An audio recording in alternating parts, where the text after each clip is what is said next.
Hey, what's going on, fam? So another video real quick. I just want to do a part two to my last video because I did have some incorrect information in there. Uh, but the information that I had that was not quite accurate, it came from accurate sources. It's just I just misapplied it, it looks like, in this particular situation. So basically, let me first I want to clarify some of the things I said in the previous video. And also, I want to give some new information as to why I said some of the things I said in my last video, and also give my viewers a little bit more to think about in this video. Just a few more details to think about, and also to respond to Mr. Lee Merritt because he made a statement about some of the things that have been said about him, things that people like myself have been saying.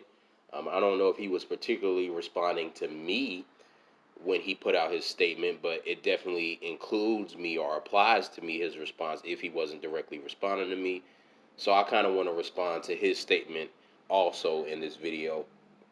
And also, I want to clear up a few extra little facts about the murder of Joshua Brown that some people are trying to, some distraction and deflections that people are trying to put out um, about Joshua Brown's murder. So that's really it. Three things. Just first, to clarify some of the things I had wrong in the last video. Uh, Second, to respond to Mr. Merritt and his statement. And then three, just to, get a couple of other facts out there about Joshua Brown's murder. So anyway, without further ado, let's begin. So what I want to do is I just want to basically read the statement I put on my last video. So what you can see on the screen is a screenshot of my comment on my first video where it says editor's note. I'm being informed that it is indeed true that the victim's statements were given after sentencing, which is still bizarre and pointless. In that case, I apologize to Mr. Merritt for calling him a liar in that instance. Nonetheless, he is still suspect for applauding the green light the John family gave to murderous white supremacists, meaning for co-signing and applauding the forgiveness tap dancing uh, that the John family engaged in, which gives a green light to attack black people because it tells society that we're okay with getting harmed and it's okay to harm black people. And then last, I put also due to the bizarre nature of everything around that trial, meaning the bizarre forgiveness, the bizarre judge stepping off the bench, which we've never seen, all that bizarre behavior. So also due to the bizarre nature of everything around that trial and also the bizarre sentence. But anyway, let me keep reading. So, also due to the bizarre nature of everything around that trial and the dangerous behavior of the John family and subsequently Mr. Merritt, meaning that you also engaged in dangerous behavior by co-signing the dangerous behavior of the John family. And as like I said, we suspect that you encouraged the dangerous behavior based on some of your tweets. And if you don't know what I'm talking about, y'all should go check out my last video. And the video evidence statement of the jury claiming influence by the family forgiving Amber, I still suspect some sort of deception about the victim's statements and when they were first introduced to the jury. And I also uppercase the word first, meaning that I still suspect that I had, even before I did a little bit further research, because of the original research I did on the victim impact statements, I suspected that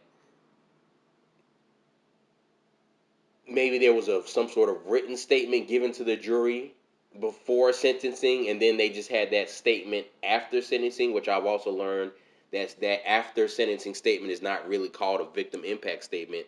It's called an allocution when you give an oral statement after sentencing. The victim impact statement is something, especially in the state of Texas, that has to be written before sentencing. And so what I want to do, and like I said, that just basically is me. First of all, like I said, I want to reiterate, I want to apologize to Mr. Merritt for saying that he was a liar, or that particularly that he was lying about the fact that the statement that that Botham John's brother, Brant, that he gave his statement. I said that he was lying that he gave a statement after the sentence, but it turns out that it was true. based on what some of my listeners have told me, and also me going and doing my own research. Turns out it is true. So I do apologize for that. But what I want to do is I want to produce some evidence on the research I've done about victim impact statements to tell you why I was so certain or so sure that the statement was given before the sentencing, and also why it didn't make sense to me why it would be given after the statement. So let's go ahead and let's look at.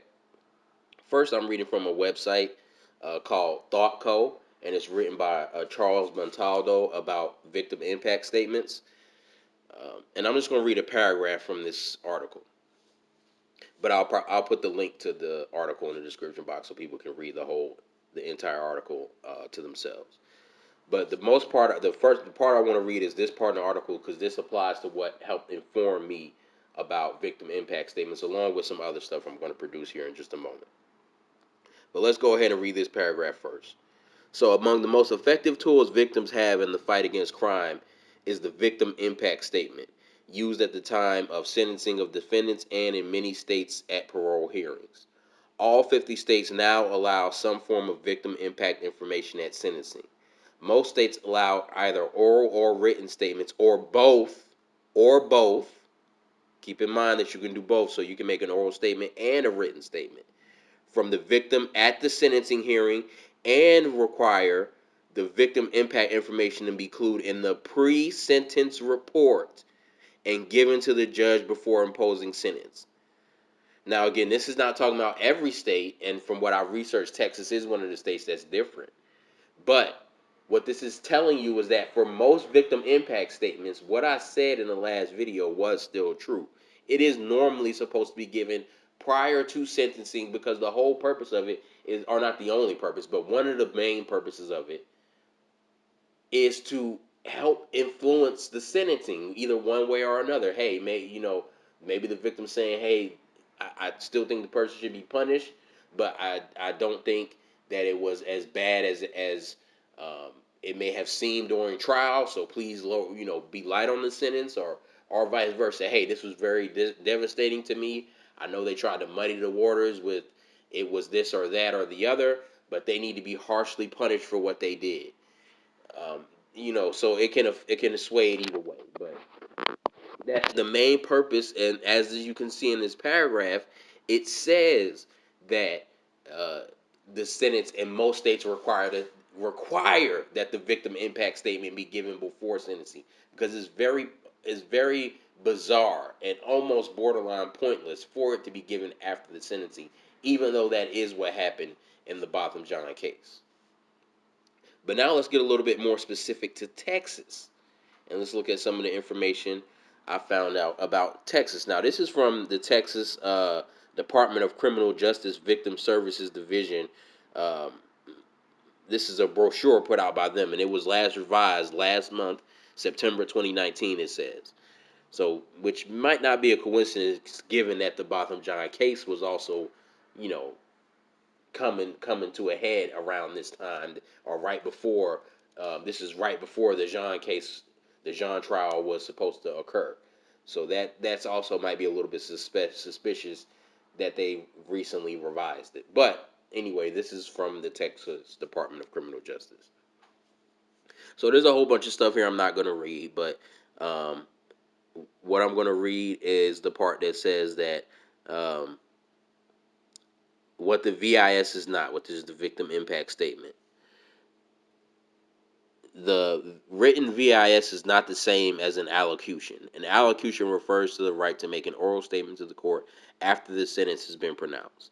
Victims who want to exercise this right should contact the victim assistance coordinator, who will notify the prosecutor recording the case.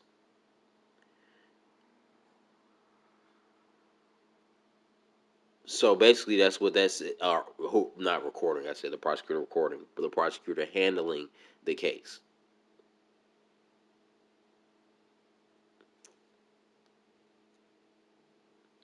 And then I want to skip over to another part of it, right? Um, this says under the part that says prosecution. So prior to the imposition of a sentence, prior to the imposition of a sentence in a trial, or prior to accepting a plea agreement, The judge must ask if a VIS has been submitted. If submitted, the VIS must be considered before imposing a sentence in a trial. Again, a victim impact statement, this is from Texas now, must be considered before imposing a sentence in a trial. Meaning that Botham Jean's brother, in his little explanation press conference, he kept referring to what was actually an allocution as a victim impact statement. So where did Botham Jean's brother get the word victim impact statement from if what he wasn't delivering was a victim impact statement? He was actually delivering an allocution. How would he get those two mixed up if he gave no victim impact statement? So what I'm suspecting, of course I don't have proof of this, but what I suspect, strongly suspect, based off what I'm reading from the Texas Department of Criminal Justice, is that he gave both an allocution and a victim impact statement. Both an allocution and a victim impact statement. But if he gave a victim impact statement, that would have had to been issued before, by Texas law, that would have had to been issued before sentencing. Also, we have evidence, video evidence, that the jury, you heard forgiveness talk, and the forgiveness talk influenced their decision. They said they heard forgiveness talk from the family and that influenced their decision. So if they were not referring to the statement that was recorded that Botham Jean's brother gave after the sentencing, then they must be referring to a victim impact statement that would have had to been given before sentencing. That's the only way he would have got it mixed up. Because if he gave no victim impact statement, how do you mix up the word victim impact statement with the word allocution unless you've given both? Again, I don't have proof that he gave a victim impact statement, but the circumstances don't make sense around the victim impact statement if he indeed only gave an allocution and not a victim impact statement.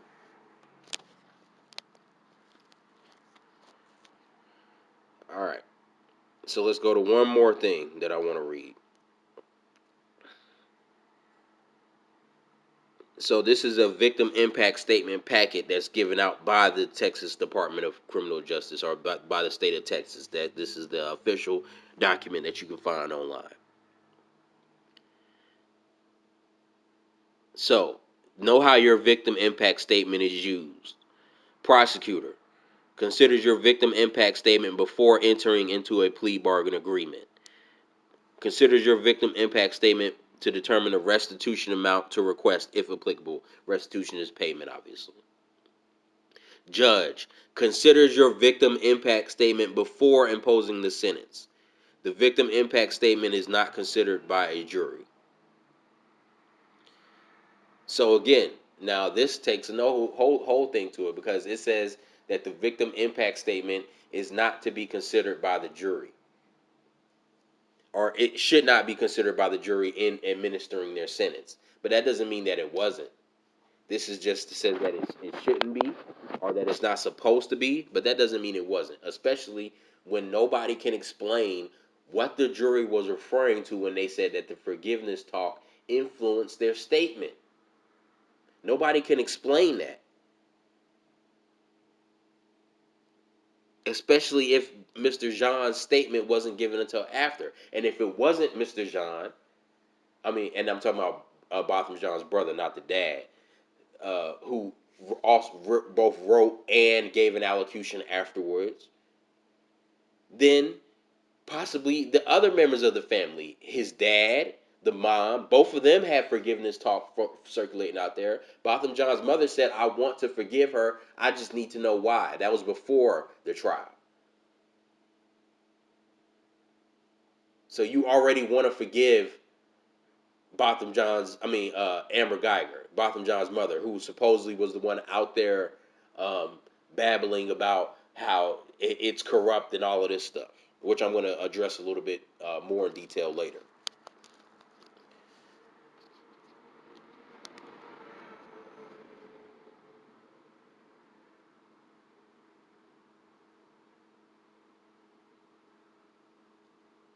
And then let's read one more part. So the Texas Board of Pardoning and Paroles. A parole panel will consider your victim impact statement prior to voting whether or not to release the offender to parole supervision. Also, let's read in post conviction in the first brochure I had. So parole. When a defendant becomes eligible for parole consideration, your completed VIS is one of the items the Texas Board of Pardons and Paroles (BPP) will consider prior to voting whether or not to release the offender. So again, family, with all this forgiveness babble, let's say hypothetically, because it is possible based off the research I've done. Let let's say hypothetically that there was no, and sorry, I got distracted by a sound, some sound outside my door. But anyway, um, let's consider that the victim impact statement was not used at all in the sentencing. That there was no written statement, which I suspect there was, which is why, again, I said I suspect there was something given to the jury prior to, strongly, based on the circumstantial evidence. I strongly suspect that there was still something given to the jury prior to the sentencing. And it was the same exact forgiveness talk that was seen after the sentencing that helped influence the sentencing. Because it don't tell me that they were not forgiving her and then they changed their mind and they decided to forgive her right after she got a sentence that was too low. That all of a sudden they changed their mind within an hour. No, I believe strongly, based on the circumstantial evidence, that they were given a victim impact statement of some sort prior to the deliberation of the sentencing. But like I said, as you can see, it says that even if it wasn't given prior to the sentencing, that's why I read that parole part. What do you think the family's going to say, or what do you think is going to be used when it's time for this woman to come up for parole? So this woman already got a sentence that was too short, 10 years. But what happens when she comes up for parole in 4 or 5 years? Do we really think that they're going to go back and reverse their babble about they forgive her? Or that they may not even be summoned to weigh in on whether or not she should be paroled. But most likely, because they swear they want to be her friend and they swear they forgive her, most likely she will be paroled based off the statements that they made, even if it was after sentencing. What that was is they were setting the stage. They were setting the stage for her to be paroled out early, which is, again, Lee Merritt, who, yes, I apologize for saying that you lied about that one detail, but I still think you're a sleaze bag. I still call you Sleazy Merritt because you know that Sleazy Merritt. You know, even though it may be true that the statement was given after the sentencing, or in this case, let's be specific because I still suspect something was given before the sentencing.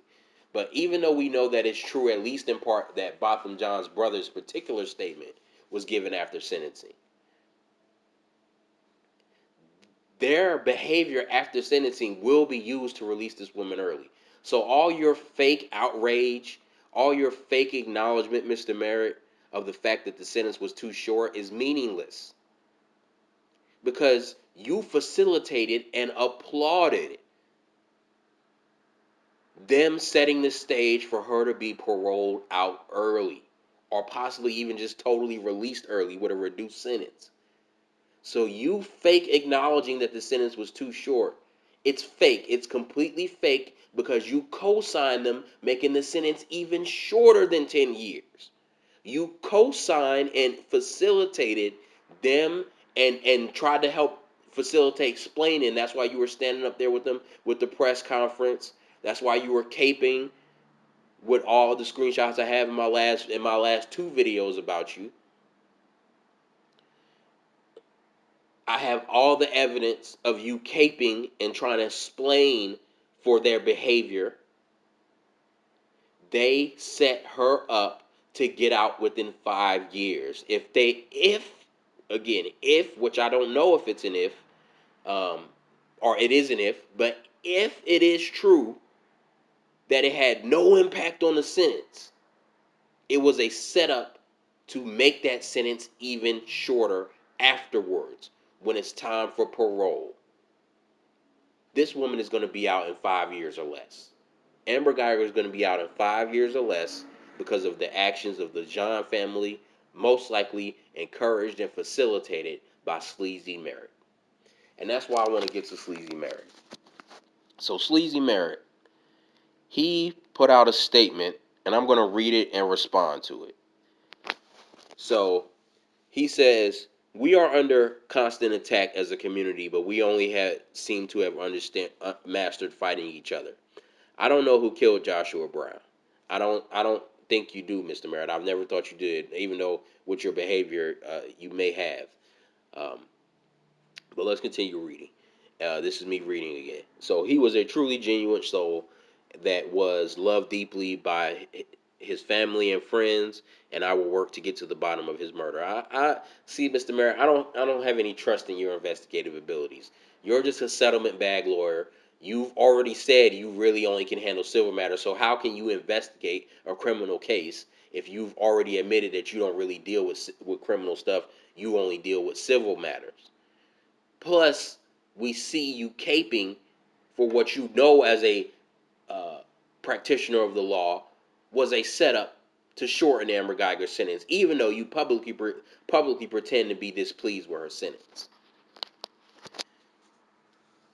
So let's continue reading. "He was a truly genuine soul that was loved deeply by his family and friends, and I worked to get to the bottom of his murder. In the meantime, I've watched a pattern emerge. It goes like this: they, in quotations is what he put, attack our community. We respond by attacking each other.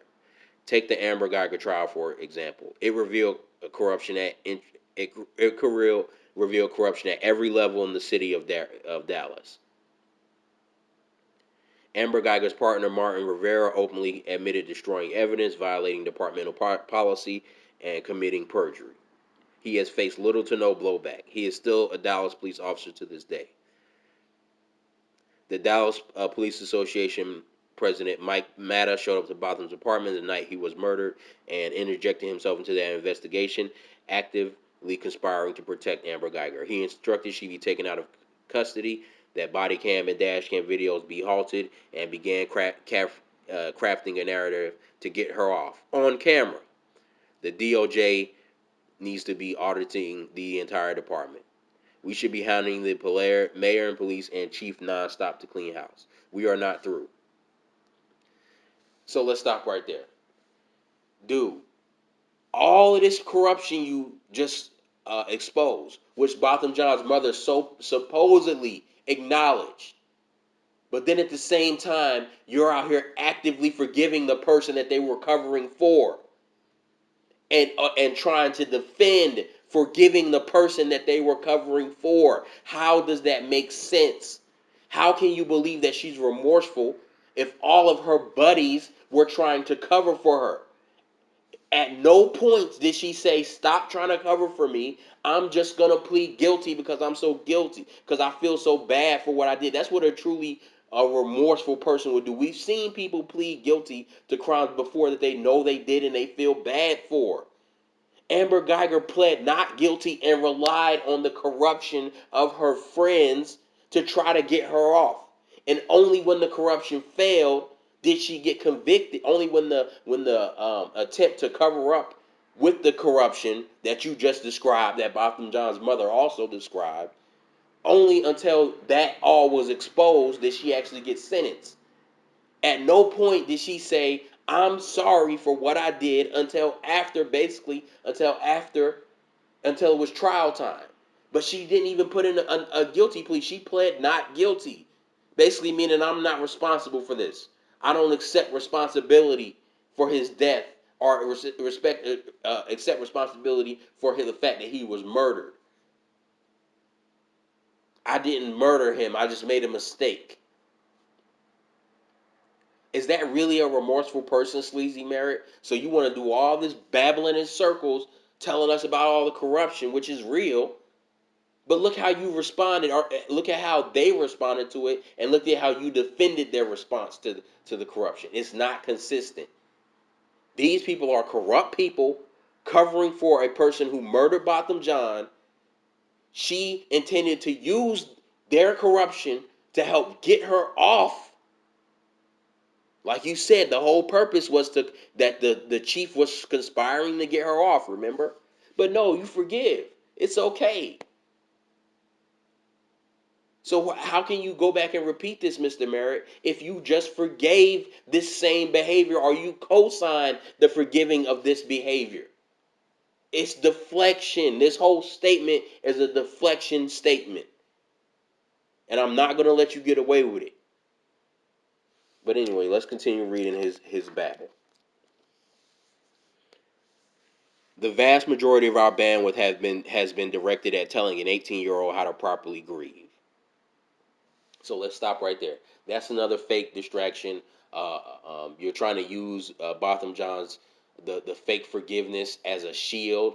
You're trying to make him into a victim, Botham John's brother. Listen, there is such a thing as people grieving differently, but mostly that really means to whether or not people get hysterical and cry, or whether or not they seem kind of unemotional and unaffected. That's usually really the only two different ways to handle grieving, right? When somebody's spouse is dying and then they go or is dead, like in a murder case, and they're out partying and they have a new boo 2 days later. I watch Investigation Discovery all the time, and this is about crime. When the person, seems kind of unemotional, or they're and one person may be unemotional. Let's say, for example, it's a woman, right? When you interview the parents, the dad may be unemotional, while the mom is has broken down in tears. That's two different ways of handling grieving. That's how people handle grief differently. But let's say that same woman who died, her husband is 2 days later after she's dead. He's got his side piece has moved in. He's partying every day. He's buying new cars and houses with the insurance money. You don't get to say, well, everybody grieves differently and you can't question my behavior. That raises red flags for the police to start investigating the husband as complicit in the murder. Meaning that while it's true that people grieve differently, there are still ways that are not natural ways to handle grief. And we all know, especially black people as an instinct, we know the history of the fact that white society, white supremacy, has made all black anger unjustified.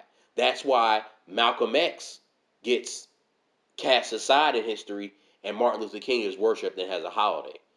Because all white people love, that's why all these fake Christian white supremacists are praising Botham John's brother. But most of those same people show no outrage about Botham John's death, or nowhere near the same level of outrage at Botham John's death. The same people that are praising Brant John, they know, or they did not they did not give that same level of energy, the same level of energy they're giving to praising Botham John's brother, to condemning Amber Geiger and the rest of the Dallas Police Department that engaged in this corruption that Mr. Merritt is talking about. But anyway, let me not get too sidetracked. What I'm saying is that while there are different ways to handle grief, there are also strange and bizarre ways that don't really add up to you grieving at all. And in his the thirsty ass hug he gave to her, the I don't even want you to go to jail babble, that's not normal. That's not normal from a grieving person. Just like it's not normal for a husband to move his side piece in and start buying a bunch of houses and cars and partying and seeming like his life is better or happier after the death of his wife. That gives a police officer a reason to be suspicious. So Mr. Merritt is doing this fake emotionalism. Let's hide behind the fact that people handle grief differently. And this is what everybody who's trying to cape for Botham Jean's brother is saying. Oh, everybody handles grief differently. Yes, yeah, but no. There's certain ways to handle grief that are within the spectrum of what's normal, and then there are certain things that are outside the spectrum of normal. And when you won't acknowledge that, that makes us suspicious of you,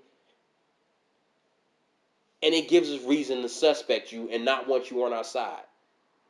Your behavior is off code, Mr. Merritt. It's extremely off code. And you're not going to be able to hide behind, oh, we're worried about telling an 18-year-old how to grieve. Because there's certain ways to grieve and there's certain ways to not grieve, no matter how much you try to misrepresent that or misconstrue that or dance around that. The black female judge and again, I'm going back to reading the statement. So the black female judge that prevented the Texas Rangers from taking this case with their biased conclusions is currently being destroyed socially and under formal review because she had a human moment after the case was completely over. So this is Sleazy Merritt caping for Tammy the Mammy. This is, you know what? Obviously, I'm in the process. When you're listening to the video, I was in the process of making it after it'll have already been made. But I'm just deciding in the middle, right now, in the middle of making this video, I'm gonna make sure I underline that part because this is Sleazy Merritt. This is Sleazy Merritt caping for Tammy the Mammy, who did something completely unethical and bizarre.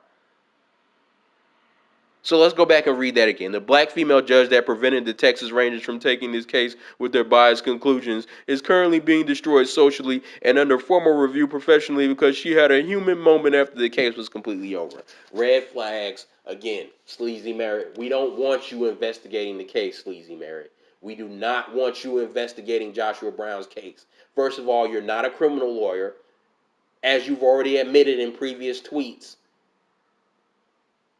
Secondly, you're a settlement bag coon. You ain't gonna get justice for nobody. You're a settlement bag Sambo, and you're proving it by caping for Tammy the Mammy. You know, people would have room to defend for you, or defend you, if you were only defending Botham Jean's brother, which is what some people are doing. They're defending Botham Jean's brother, but they're like, okay, nobody can defend. There are a lot of people saying nobody can really defend Tammy the Mammy. Whether you're a white supremacist, a black Republican, a lot of people are admitting. I've seen black Republicans say, hey, we can't even defend Tammy, even though they defend Botham Jean's brother because that can fit into their coon bag. They think that can still seem, they can be a coon while still seeming somewhat reasonable, by seeming like they still may have somewhat of a point. But they know that they can't defend Tammy the Mammy. But Sleazy Merritt, he has no ethics. Scumbag Sleazy Merritt, he has no ethics because he's defending Tammy the Mammy. So again, Sleazy Merritt, even though I was wrong about the one thing I said that you were lying about, that I definitively said that you were lying about, I was wrong about it. Based off your everything else you've done, we still have very, very, very good reason to suspect you of everything that I said I suspect you of before. We have reason to suspect you, even though you claim you had no idea about the sentencing and you had nothing to do with that. We have reason to suspect that you did know about it. We have reason to suspect that you were instructed to instruct the family to conduct themselves in that way in order to make sure they got their settlement bag. And excuse me, fam, that's my damn dog barking. Hopefully I can shut him up so he doesn't distract from the video too much there. But anyway, my bad about that, family. But again, Sleazy Merritt, why should we trust anything else that you say? Really, when you would defend that completely unethical behavior. But anyway, let's not drag it on too much longer. Let's continue. Let's go ahead and finish this up. Why are we so anxious to attack black women while ignoring glaring injustices, dude? You're all the way gone, dude. You're trying to do this fake misogyny BS. You're this fake misogyny, dude. It has not. If it was a black male, we would be equally as mad at him for that coon ass. Excuse me, I'm coughing. But we would be. Come on, Sleazy Merritt. See, dude, as I'm reading this, I've lost all respect for you. Really? So now you're gonna try to hide behind some black women misogyny BS? Dude, if this was a black male judge, we will be going on him just as hard. That's why I'm going after you, Sleazy Merritt. You're a man. I'm going after you because you're a Sambo, just like Tammy the Mammy. I can't believe this dude is so disgraceful, and yet this dude tries to present himself as a grassroots black person. Dude, you're gone. You're a scumbag. Why are we so anxious to attack black women while ignoring glaring injustices? I've read articles condemning my office's financial interests in this case. Our community, and I'm going to put back up a copy of his tweet at the end of this video about his financial interest babble, because now he's trying to act like he had no financial interest in this. I've read articles condemning my office's financial interests in this case. Our community has joined in, referring the greedy black lawyer caricature that white supremacists use to denounce justice efforts. Shut up, clown. You're a coon. I'm sorry. After you came for Tammy the Mammy, you're just a Sambo. All of this, everything you're doing is you're hiding. You're hiding behind the fact that white supremacy exists. You're hiding behind by conflating the grieving by what's normal grieving and what's not normal grieving, conflating that. You're conflating Tammy the Mammy's unethical, never before seen behavior. You're just conflating talking about us a human moment. You're such a clown. Ugh. Now Joshua Brown is dead and coming together. And instead of coming together, trolls have gone so far as to say my blood is on his hands personally. Again, dude, I've said that some people say. But I kind of low key agree, dude. But even if it's not on your hands, Sleazy Merritt, you should at least feel guilty for co-signing the green lighting of Joshua Brown's murder by signaling the white supremacy, the same white supremacy you're trying to hide behind to say that you shouldn't be critiqued, for co-signing, green lighting, and forgiving for co-signing the forgiveness that green lighted to white supremacy, that it's okay to attack black people because we will always forgive. And then you're hiding behind fake unity. You're doing the same thing Jay Morrison did. Oh, it's unity. This is what Sambos do. They do things that are against unity. They cape for push in Jay Morrison's case, go off code and push a world court babble that is a complete waste of time. That's against our unity because it's distracting us from getting reparations. Sleazy Merritt capes for the green lighting of Joshua Brown's death. Capes for Judge Tammy the Mammy conducting herself completely unprofessionally and unethically. That's why she's under review. So you're doing everything that's against unity, Mr. Merritt. And then you cry and say, why can't we have unity? When people criticize you for going off a code and being anti-unity. When people call you out for being anti-unity by going off code, now all of a sudden, why can't we be unified? Why we always gotta attack each other? Oh no, why I just want unity? I can't with this dude. I can't after reading this scumbag statement.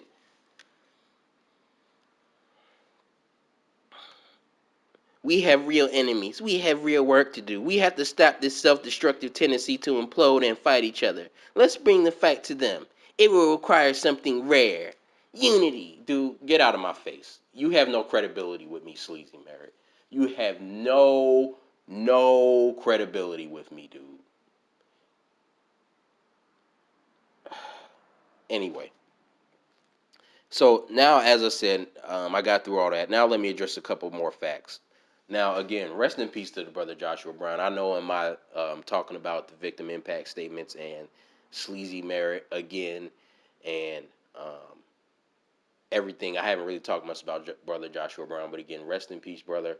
I do hope you get justice, even though I doubt it, especially with people like Sleazy Merritt being on the case. Talk Mr. Sleazy, talk out of both sides of your mouth, Merritt. With people like him on the case, I doubt you'll get justice, brother, but I pray that you get justice. Um, But let's clear up some other facts too. Some people were also trying to correct me on whether or not he was at his apartment. He was at his apartment. Yes, it's coming out that he moved. He moved after the Botham Jean incident. But once he moved from his old apartment, he was at his new apartment. So he was still going into his apartment. It doesn't matter that he moved in the past. If I get up and I'm going in my apartment today and I get shot, just because I used to live somewhere else doesn't mean that I wasn't going into my apartment. So that's a complete deflection and distraction. He was still going into his apartment. He was ambushed going into his apartment, meaning that it was someone who knew where he lived. It also wasn't a robbery. He was targeted. That's evidence in the way that he was killed and the fact that nothing was stole. It was an assassination. That's number one. Number two, some people are trying to deflect with the fact that it's on the gay side of town. Dude, that's irrelevant. First of all, Mr. Brown had a girlfriend. I don't know if he was in the closet or bisexual, but if he was or if he wasn't, it's irrelevant. Maybe it's just a coincidence. Maybe that's just where he thought he would be safe or where he was far enough away from his old apartment, or maybe he just liked that apartment complex. I don't know. Or like I said, maybe he was gay or bisexual. It doesn't matter. It has nothing to do with his murder. The reason why I'm saying that is because there was a few people trying to say, well, it was on the gay side of town. That's irrelevant. That's irrelevant. And then there's some other people trying to say that that he was shot at a year ago. What he was shot at, I think that was the white supremacists setting up. I'm sorry, I do. I think that was the white supremacists because a year ago is around when Botham Jean was shot and killed. So I suspect that was the white supremacists pre-planning his alleged murder by saying, hey,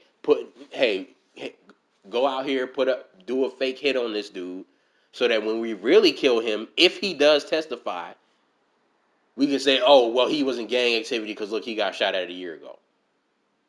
They can plan that far ahead, or maybe they actually did put out a hit on him already, and it failed, and then they put out another hit on him, and now it's convenient that the first hit failed because they can use that to say that he was involved in gang activity. Look, he was shot at before. Look, I don't believe that white supremacist narrative, and I would recommend none of my other black people really believe that white supremacist narrative that he was involved in some type of gang activity. Trust me, if we didn't live in the technology age we do today, the white supremacist police would have said Botham Jean was involved in gang activity. Or they would have used some sort of drug related excuse to kill him because they did try to plant drugs in his apartment. So they would have did one of those two things. They would either came up with some drug related excuse or claim the same thing he did, some stereotypical ass reason why he got killed. So it's too convenient for these white supremacists to claim that and don't be surprised if that's what they conclude, especially since it most likely will be the Dallas PD that comes to a final conclusion in this investigation. And of course, if they do investigate this and then they come up with some fake excuse about uh, he was killed in some sort of gang retaliation or something, don't be surprised if Sleazy Merritt either A, co-signs it, or B, has fake outrage. We knew the Dallas PD shouldn't have investigated this, but dude, you've already shown yourself. You've already fully shown us who you are throughout your conduct in this case, in this Botham Jean case. And look, again, with Sleazy Merritt, before, I wasn't sure about him. I kind of thought he was on code or on our side. He seemed like it. He does a lot of pro-black grassroots babble on his Twitter page. But now, after everything he's done in this Botham Jean case, I'm fully convinced and confirmed that he's an off-code Sambo. I thought he might just really be a truly grassroots version of Benjamin Crump, who was another settlement bag Sambo. But obviously, him and Benjamin Crump have joined forces on this Botham Jean case, and Sleazy Merritt shows us who he is, and shows us who he is all along. He's a profiteer off Black Death, and then he's more than willing to use white supremacy and black grief as a shield for his profiteering off Black Death. But anyway, family, I know this video has been going on long, 45 minutes. I usually try to keep my videos shorter, like 30 minutes or less. But I really had to go in. I really had to get some facts out. And I really had to, state everything I wanted to say. But again, you know, fam, just keep your head up, keep your head on the swivel, and know that anytime you see Sleazy Merritt around, red flags, go on red alert, because white supremacy has something going in their favor if he's in the mix. But again, rest in peace, Brother Brown. Like, share, subscribe, in peace.